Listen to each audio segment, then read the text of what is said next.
The Tacoma Narrows Bridge was constructed in 1940 in Washington State, and it connected the Tacoma to the Kitsap Peninsula. It was designed by Leon Mosef, who was at the time one of the world-renowned suspension bridge engineers. He implemented the theory of deflection in his design to justify substantial reduction in strengthening materials, believing that the dead weight of the bridge would suppress the vibrations caused by wind and traffic.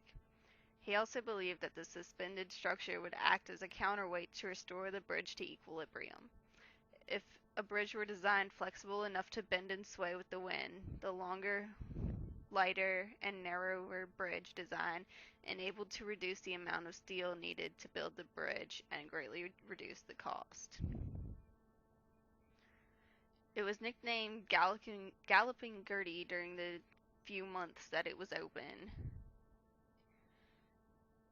It opened on July 1st, 1940, and the drivers on it said it would oscillate like a guitar string that had just been plucked. It was also reported that there would be hills in the bridge where a car in front of you could completely disappear behind the hill and you couldn't see them anymore going across the bridge. So it did collapse on November 7th, 1940 after a critical failure at 10 that morning where a cable band at mid-span on the north cable slipped. This allowed the cable to separate into two unequal segments that contributed to the change from vertical to torsional movement on the bridge deck.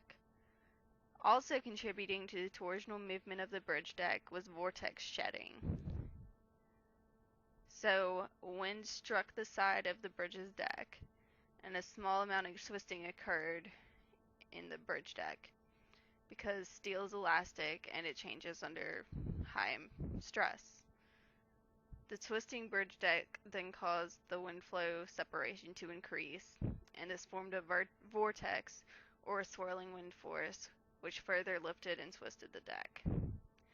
The deck structure resisted the lifting and twisting, as it had a natural tendency to return to its previous position, and as it returned, its speed and direction matched the lifting force, so it moved in phase with the vortex, and the wind reinforced that motion. And it went into what is called torsional flutter. Torsional flutter is a complex mechanism, and flutter is a self-induced harmonic vibration pattern which can grow to be very large vibrations. When the bridge movement changed from vertical to torsional, the structure absorbed more wind energy, and the bridge deck's twisting motion became self-generating. In other words, the forces acting on the bridge were no longer caused by the wind. The bridge deck's own motion produced the force, which is called self-excited motion.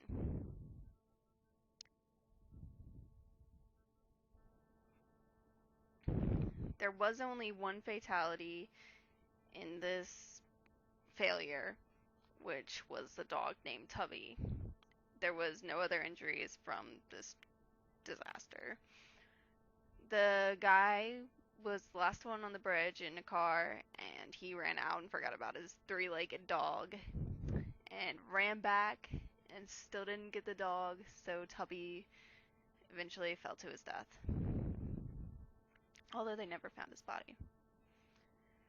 After the collapse, the Federal Works Agency appointed 3 engineers to investigate the failure. They issued their report a little over 4 months after the collapse occurred, which said, "The Tacoma Narrows Bridge was well designed and built to resist safely all static forces, including wind, usually considered in the design of similar structures. It was not realized that the aerodynamic forces, which had been proven disastrous in the past to much lighter and shorter flexible suspension bridges, would affect a structure of such magnitude as the Tacoma Narrows Bridge." The report then recommended further research and testing to develop the methods used to calculate aerodynamic forces acting on suspension bridges, which is why this doesn't happen all the time today.